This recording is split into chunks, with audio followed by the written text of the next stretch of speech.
Mission Basundhara 1 and 2 মন্ত্ৰী যোগেন মহান, বসুন্ধৰা 3 মন্ত্ৰী কেশৱ মহন্তৰ নেতৃত্বৰ বাবে আমি ইমান ডাঙৰ আঁচনি ৰূপায়ণ কৰিব পাৰিলো 10 লাখ পৰিয়ালক। गुड मर्निं लोगोफोर, फुंबिलिनि गोजोन हामलायनायजों लोगोसे दिनै आङो थांनो ओंखारदों धेमाजि डिस्ट्रिक्टनि सिङाव थानाय तेलिजान होननाय मोनसे जायगायाव सिएम प्रग्राम दं आरोना लोगोफोर, बेयाव आं थांनो ओंखारदों। बिदिब्ला लोगोफ्रा दिनैनि ब्लगखौ फारि फारि नायलांबाय थाबानो जाबाय आं मा देखायलांनो हायो। আমাৰ অসমত স্বাধীনতাৰ পিছৰে পৰা ভূমিৰ পট্টা প্ৰদান কৰা যিটো ব্যৱস্থা তাক কোনো চৰকাৰে অগ্ৰাধিকাৰ হিচাপে লোৱা নাছিল। সেই কাৰণে মন্ত্ৰী কেশৱ মহন্ত ডাঙৰীয়াই কোৱাৰ দৰে আমাৰ ভূমিসমূহত কাগজৰ ইমান খেলি মেলি আছিলে যে পাহাৰৰ মাটিকো জলাতক বুলি লিখি দিয়া হৈছিল। অৰ্থাৎ বহু মানুহে চেষ্টা কৰিও ভূমিৰ পট্টা ল'ব পৰা নাছিলে। একচনীয়া পট্টাৰ কিনা বেচা হৈ থাকে, কিন্তু যেতিয়া কিবা কাৰণত ভূমিৰ কাগজ বিচাৰে আমাৰ পৰিয়ালসমূহে দিব নোৱাৰে। ল'ৰা ছোৱালী ডাঙৰ হয়, পঢ়া শুনাৰ কাৰণে বেংক লোনৰ প্ৰয়োজন হয়, মানুহৰ হাতত ভূমিৰ কাগজ নাথাকে। আৰু ভূমিৰ কাগজ নথকাৰ কাৰণে পৰিয়ালৰ ভিতৰতে কাজিয়া পেচাল লাগে। একেটা মাকৰ দুটা সন্তানৰ মাজত কেতিয়াবা কাজিয়া লাগি পৰিয়ালবোৰ বিচ্ছেদ হৈ যায়। আৰু কেতিয়াবা কিছুমান টকা থকা অথচ যাৰ নৈতিক কম আছে তেওঁলোকে মানুহৰ মাটি আদি দখল কৰাৰ কামতো লাগি গৈছিল। আমি চৰকাৰ গঠন কৰি আৰম্ভ কৰিছিলোঁ মিছন বসুন্ধৰা। অসমত ৭৮,০০০ বৰ্গ স্কোৱাৰ কিলোমিটাৰ মাটি আছে। কোনো এখন চৰকাৰে 5 বছৰত ভূমিৰ সমস্যা সমাধান কৰিব নোৱাৰে, কিন্তু কোনোবাই যদি আৰম্ভ কৰে নিশ্চয় 5 বছৰত নোৱাৰিলেও 10 বছৰত সি শেষ হ'ব পাৰে। সেইকাৰণে আমি ভাবিছিলোঁ যে আমি এটা প্ৰক্ৰিয়া আৰম্ভ কৰোঁ, আৰু যদি প্ৰক্ৰিয়াটো আৰম্ভ হয় নিশ্চিতভাৱে এই প্ৰক্ৰিয়াটোৰ সামৰণিও পৰিব। আমি প্ৰথমবাৰ আৰম্ভ কৰিছিলোঁ 2021 চনত মিছন বসুন্ধৰা 1। তাতে আমি কি কৰিছিলোঁ যে কাৰোবাৰ একচনীয়া মাটি মেদি হোৱা নাই, কাৰোবাৰ পট্টাত নাম ভুল কৰি আছে, কৰবাত মাটিৰ শ্ৰেণী বিভাজন হোৱা নাই, কৰবাত ভূমি নথি দেউতাকৰ নামত আছে, সন্তানলৈ ৰূপান্তৰ হোৱা নাই। আমি প্ৰথমবাৰ যেতিয়া মিছন বসুন্ধৰা আৰম্ভ কৰিছিলোঁ 5,82,000 পৰিয়ালৰ বিভিন্ন সৰু সৰু সমস্যাবিলাক আমি সমাধান কৰি দিছিলোঁ। তাৰ পিছত আমি আৰম্ভ কৰিছিলোঁ মিছন বসুন্ধৰা 2, অৰ্থাৎ চৰকাৰী মাটিত যিবিলাক খিলঞ্জীয়া লোকে যুগ যুগ ধৰি বাস কৰি আছে তেওঁলোকক আমি মাটিৰ পট্টা দিয়াৰ কাম হাতত লৈছিলোঁ। মিছন বসুন্ধৰা 2 আমি 2,29,000 পৰিয়ালক ভূমি পট্টা প্ৰদান কৰিবলৈ সক্ষম হৈছিলোঁ, যি নেকি যুগ যুগ ধৰি চৰকাৰী মাটিত বাস কৰি আছিল। মই নিজে ধেমাজি জনাই নিজে আহি হাজাৰ হাজাৰ লোকক মাটিৰ পট্টা প্ৰদান কৰিছিল। আটাইতকৈ আনন্দৰ কথা আছিলে যেতিয়া আমি এই ভূমিৰ পট্টা প্ৰদান কৰিছিলোঁ 100 জনৰ 85% লোকেই শিডিউল ট্ৰাইব, শিডিউল কাষ্ট আৰু OBC শ্ৰেণীৰ লোক উপকৃত হৈছিলে। সি আছিলে মিছন বসুন্ধৰা 2। তাৰ পিছত আমি আৰম্ভ কৰিলোঁ দুটা ব্যৱস্থা। এটা হ'ল নন কেডেষ্ট্ৰেল NC ভিলেজসমূহক ৰাজগাঁৱলৈ ৰূপান্তৰ আৰু ধৰ্মীয় অনুষ্ঠান, স্কুল, কলেজ, নামঘৰক মাটিৰ পট্টা দিয়া। আজিকালি এটা নতুন ট্ৰেণ্ড আৰম্ভ হৈছে। কোনোবা ককাকে যদি স্কুল এখন স্থাপন কৰিবলৈ ৰাইজক মাটি দান দিছিলে, কিন্তু ৰাইজে স্কুলৰ নামত মাটিৰ পট্টা কৰি নললে।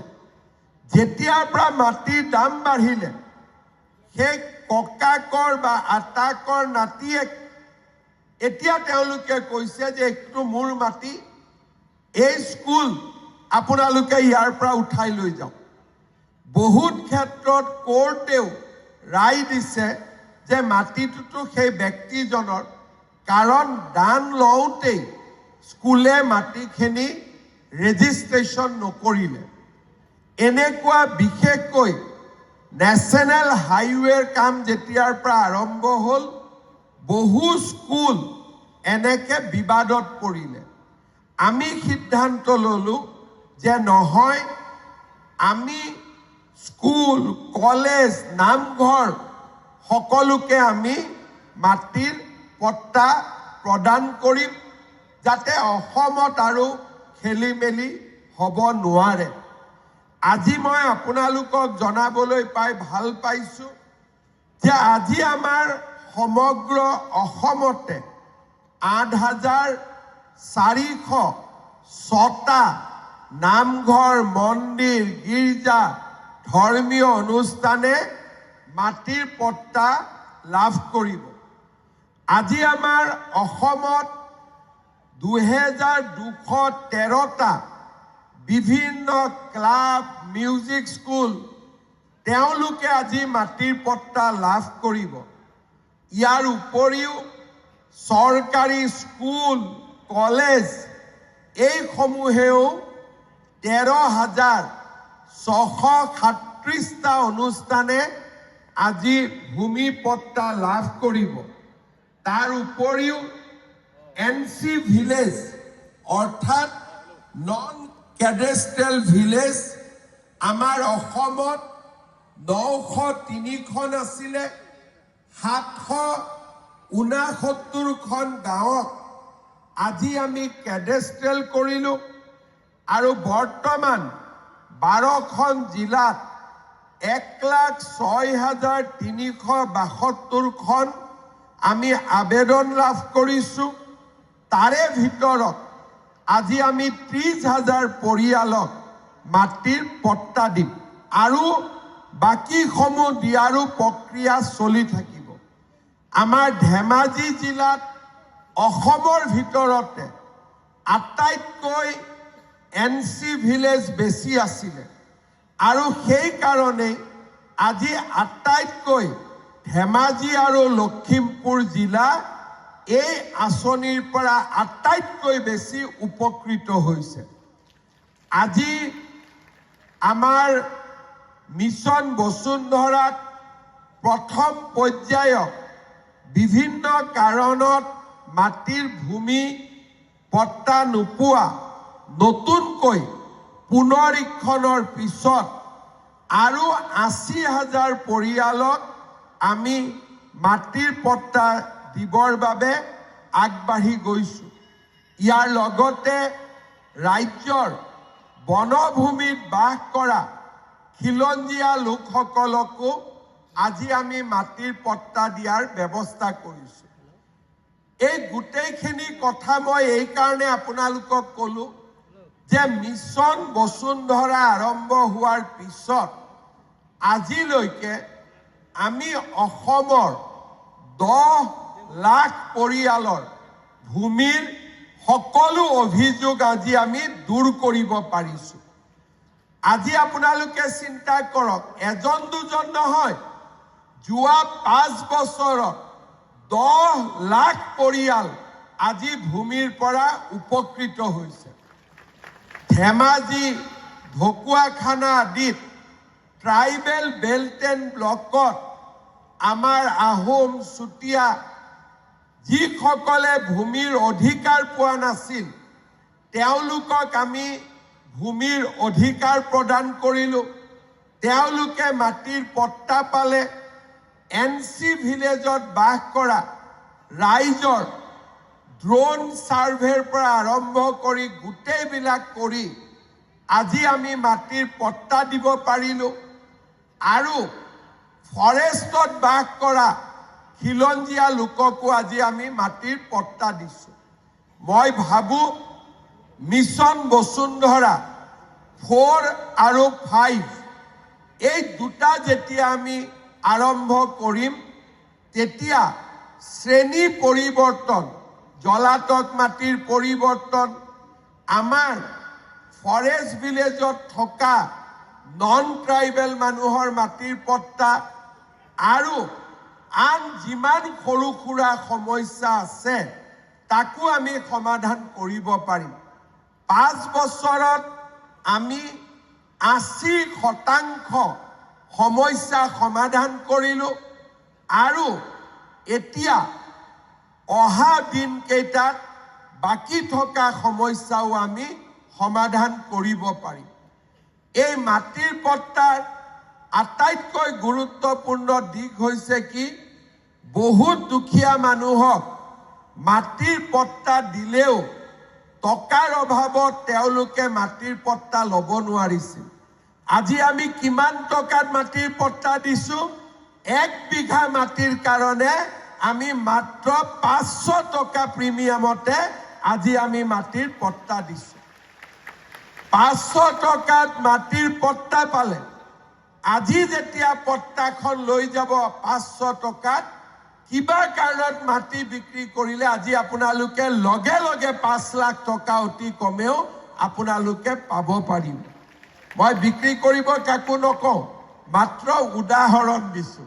বিক্ৰী কৰিলে মোৰে মনটো বেয়া লাগিব, কিন্তু মাটিৰ মূল্যৰ লগে লগে পৰিয়ালটোৰ মৰ্যাদাও আজি বৃদ্ধি পালে। অলপ আগতে ইয়াত মই বহি থাকোঁতে আমাৰ খোৱাঙৰ MLA চক্ৰ গগৈয়ে মোক মেছেজ দিছে যে ছাৰ NC ভিলেজত চৰকাৰী চাকৰিয়ালে মাটিৰ পট্টা নাপাব নেকি? কিয় নাপাব? চৰকাৰী চাকৰি কৰি থকা পৰিয়ালটোতো মানুহে হয়।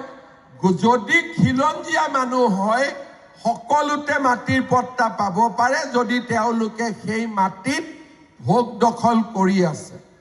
অসমত কোনে মাটিৰ পট্টা পাব নোৱাৰে? অকল মাত্ৰ বাংলাদেশৰ পৰা অহা মুছলমান কেইটাই মাটিৰ পট্টা পাব নোৱাৰে। বাংলাদেশীয়ে মাটি পাব নোৱাৰে, ভাৰতীয় নাগৰিকে মাটিৰ পট্টা পাব পাৰে। এইবোৰ কথা কওঁ কাৰণে মোক দুই এটাই বেয়াও পায়, কিন্তু মোৰ লক্ষ্য হৈছে যে যিমান বাংলাদেশীয়ে অসমৰ মাটি দখল কৰি আছে এটা এটাকৈ খেদিব লাগিব, লাগিলে বাংলাদেশ পাৰ কৰাই দিব লাগিব। যোৱা 5 বছৰত আমি কিমান মাটি মুক্ত কৰিলোঁ? 1.5 লাখ বিঘা। কিমান মাটি মুক্ত কৰিলোঁ ভাবিব এবাৰ। 1 বিঘাত 1 বিঘা নহয়, বাংলাদেশীৰ পৰা আমি কিমান মুক্ত কৰিলোঁ? 1.5 লাখ বিঘা। অহাবাৰ কিমান মুক্ত কৰিম? 5 লাখ বিঘা। এইটো হ'ল মোৰ টাৰ্গেট। কিন্তু ইমান ডাঙৰ উচ্ছেদ অভিযানৰ পিছতো খিলঞ্জীয়া লোকসকলক আমি কষ্ট দিয়া নাই। আমাৰ নীতি কি? খিলঞ্জীয়া, জনজাতীয়, অজনজাতীয় লোকক মাটিৰ পট্টা দিয়া আৰু বাংলাদেশীক খেদা। এইটো ভাল নীতি হয় নে নহয়? আপোনালোকে সাপোৰ্ট কৰে নে নকৰে? কৰে নে নকৰে? এইটোৱে হৈছে প্ৰথম অসমত চৰকাৰ। মোৰ মুখত তালা লগাব বহুত এতিয়া চেষ্টা কৰি থাকে। মই বোলো যদি মই মুখেদি নকওঁ, হাতেদি বেছিকৈ কৰি দিম, তেতিয়া কষ্ট বেছি হ'ব। গতিকে মুখেদি কৈ থাকিলে অলপ কষ্ট কম হ'ব। এতিয়া এটাই কথা যে বাংলাদেশীক আমি অসমৰ মাটি ল'ব নিদিওঁ, আৰু খিলঞ্জীয়া আমাৰ লোকক আমি মাটিৰ পট্টা দি আছো আৰু দি থাকিম।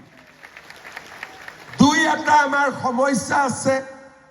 ফৰেষ্টত জনজাতীয় লোকক মাটিৰ পট্টা দিবৰ বাবে চীন হৈছে 2005। অজনজাতীয় লোকক মাটিৰ পট্টা দিব লাগে 3 জেনেৰেশ্যন থাকিলে। কিন্তু 3 জেনেৰেশ্যন আগত অসমত কাগজ ক'ত আছিলে? তেতিয়া ইলেক্ট্ৰিচিটি বিলো নাছিলে, একো নাছিলে। এতিয়া লাহেকৈ আমি সিদ্ধান্ত ল'ম যে গাঁও সভাই যদি কৈ দিয়ে যে এই মাটি তেওঁ 3 জেনেৰেশ্যনৰ পৰা আছে, তেতিয়ালে ফৰেষ্টতো আমি আমাৰ বহুদিনৰ পৰা বহি থকা মানুহসকলক আমি মাটিৰ পট্টা দিব পাৰিম। আমি চিন্তা কৰি থাকো যে কেনেকে কাক সহায় কৰিব পাৰো। প্ৰথম সহজ জনজাতীয় লোকক দিয়া, আজি আমি প্ৰায় চেষ্টা কৰিছো। এতিয়া আমি আন লোকসকলৰ বাবেও আমি ব্যৱস্থা হাতত ল'ম। আমাৰ কেইদিনমান আগতে মই আমাৰ অফিচাৰসকলক কৈছো যে 5 বছৰত আমি 10 লাখ লোকৰ মাটিৰ সমস্যা সমাধান কৰিলো, আৰু 2 লাখ 3 লাখ মানুহ পৰিয়ালৰ মাটিৰ সমস্যা আছে। অহা 5 বছৰত আমি গোটেই সমস্যাবিলাক সমাধান কৰি দিব লাগিব, যাতে অসমত আৰু মাটিৰ কাৰণে কোনো খিলঞ্জীয়া ভূমিপুত্ৰই আৰু কেতিয়াও কষ্ট পাব নালাগে। এই সিদ্ধান্ত লৈ আমি আজি আগবাঢ়ি গৈছো, আগবাঢ়ি গৈ থাকিম। আপোনালোকে জানি ভাল পাব, এটা ডাঙৰ কাম আমি হাতত লৈছো। সেইটো হ'ল চাহ বাগিচাৰ শ্ৰমিকসকলক মাটিৰ পট্টা দিয়া। আমি অসমীয়াই কোনোবা মানুহ আহিলে কি কওঁ? চাহ একাপ খাওক, বহক। কিন্তু চাহ একাপ আমাক কোনে বনাই দিলে? চাহ বাগিচাৰ মজদুৰসকলে। যেতিয়া আমি মিছন বসুন্ধৰা কৰি আছিলো, তেতিয়া মনত চিন্তাটো অহা নাছিলে চাহ বাগিচাৰ মাটিও কেনেকে দিম, এইবোৰতো মালিকৰ মাটি। কিন্তু লাগি থাকিলে বুদ্ধি আহি যায়। এইবাৰ আমি বিধানসভাত ঠিক কৰিলো যে ল্যান্ড সিলিং এক্টত পেলাই আমি বাগানৰ মাটিও আমি বাগানৰ শ্ৰমিকক দিয়াৰ ব্যৱস্থা কৰিম। তেওঁলোকে মালিকবিলাকে হাইকোৰ্ট কৰিলে, সুপ্ৰিম কোৰ্ট কৰিলে, আমি জিকিলো, কাৰণ আমাৰ উদ্দেশ্য সৎ আছিলে। এতিয়া 13 মাৰ্চত প্ৰধানমন্ত্ৰী ডাঙৰীয়াক মই নিমন্ত্ৰণ কৰিছো যে 200 বছৰৰ পিছত চাহ শ্ৰমিকে মাটিৰ অধিকাৰ পাব। আপুনি প্ৰথম পট্টাখন নিজ হাতেৰে দি থৈ যাওক, বাকীখিনি আমি দিয়াৰ ব্যৱস্থা কৰিম। তাৰ মানে আমাৰ চৰকাৰখনে ST, SC, OBC, T-ট্ৰাইব, ট্ৰাইবেল বেল্ট এণ্ড ব্লকত বাস কৰা আমাৰ আহোম, চুতীয়া, মৰাণ, মটক, গোৰ্খা, আজি আমি সকলোকে, যিসকলে অসমত বহুদিনৰ পৰা বাস কৰি আছে, আজি সকলোৰে আমি ভূমিৰ সমস্যা সমাধানৰ বাবে চেষ্টা কৰিছো। এইটো ঠিক সমস্যা আছে 15 লাখৰ, কৰিব পাৰিছো 10 লাখৰ। 5 লাখ মানুহে মনটো বেয়া পাই থাকে, আমাৰতো হোৱা নাই। কিন্তু একেলগেতো এটা বিল্ডিং বনাব নোৱাৰি, ফ্লোৰ ৱাইজেতো বনাব লাগিব। প্ৰথম গ্ৰাউণ্ড ফ্লোৰ, তাৰপিছত ফাৰ্ষ্ট ফ্লোৰ, ছেকেণ্ড ফ্লোৰ। এতিয়া বনাওতে বসুন্ধৰা 1 গ্ৰাউণ্ড ফ্লোৰ, বসুন্ধৰা 2 ফাৰ্ষ্ট ফ্লোৰ, বসুন্ধৰা 3 সেকেন্ড ফ্লোৰ এতিয়া বসুন্ধৰা 4 and 5 বাকি ফ্লোৰ কেটাও আমি বনাই দিম যাতে সকলো আমাৰ মানুহৰ মাটিৰ সমস্যা সমাধান হ'ব পাৰে ধেমাজিৰ কাৰণে আমি আৰু এটা কাম কৰিছিলো আইনত আছিলে যে ধেমাজি টাউনৰ 5 কিলোমিটাৰ দূৰলৈকে তাক টাউন বুলি ধৰা হ'ব আৰু মানুহে ম্যাক্সিমাম মাটি 1.5 কঠা পাব ৰনোজ বেগুডাঙৰীয়াৰ প্ৰচেষ্টাত আমি সিদ্ধান্ত ললো যে ধেমাজি টাউনৰ পৰা 5 কিলোমিটাৰ নালাগে 0 কিলোমিটাৰৰ বাহিৰত থাকিলে আমি 7 বিঘাকৈ মাটি দিয়াৰ ব্যৱস্থা কৰিম এই কামটো ৰনোজ বেগুডাঙৰীয়াৰ প্ৰচেষ্টাত সম্ভৱ হ'ল মই ৰনোজ বেগুডাঙৰীয়াক আকৌ এবাৰ ধন্যবাদ জনাইছো আমি সমস্যাবিলাক আহি থাকিব আপোনালোকে আমাক জনাই থাকিব যে এইটো কথাৰ কাৰণে মোৰ মাটিটো হোৱা নাই এইটো সমস্যা আমি লাহে লাহে সকলো সমস্যা আমি সমাধান কৰিম কাৰণ আপোনালোকে আমাক দিছপুৰত বহি থাকিবৰ কাৰণে পঠোৱা নাই দিনে ৰাতি আপোনালোকৰ কাৰণে কাম কৰিব পঠাইছে আৰু আমি আপোনালোকৰ কাৰণে কাম কৰি থাকিম আজি আপোনালোকে চাওক মই অলপ ধৰ্ম মানি চলো আজি ইমান দিন বৰষুণ নাই হয়নে গোটেই ধুলিময় আজি ধেমাজিত ইমান মানুহে মাটিৰ পট্টা পাইছে ভগৱানে আজিয়ে বৰষুণ চাক ইয়াত পঠাই দিছে কাৰণ আজি ধেমাজিত ঐতিহাসিক কাম হৈছে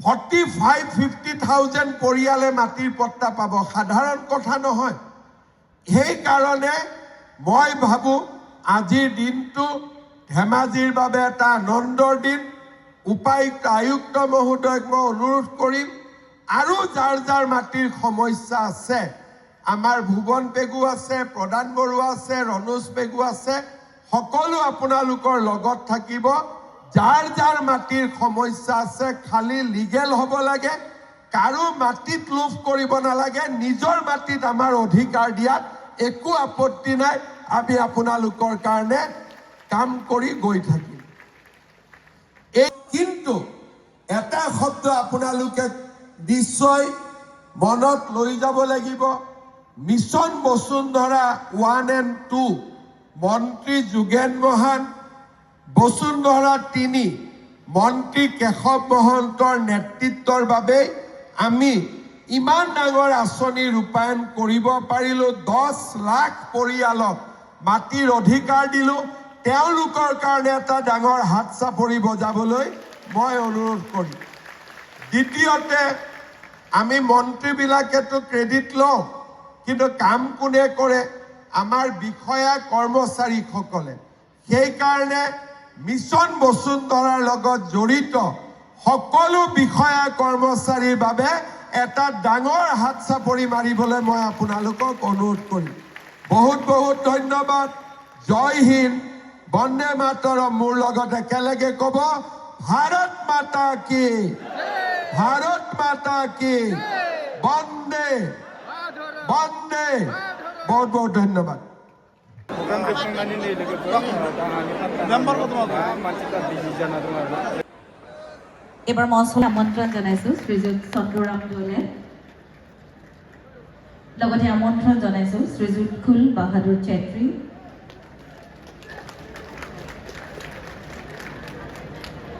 লগতে আমন্ত্ৰণ জনাইছো শ্ৰীযুত সমৰ বসুমতাৰী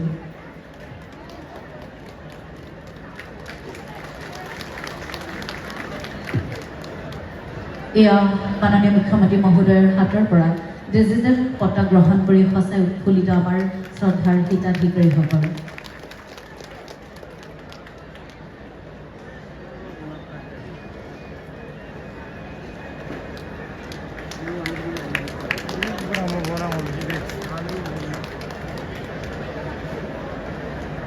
আটাইলৈকে আন্তৰিক ধন্যবাদ জ্ঞাপন কৰিছোঁ আজিৰ অনুষ্ঠানত উপস্থিত আটাইলৈকে পুনৰবাৰ আন্তৰিক ধন্যবাদ জ্ঞাপন কৰি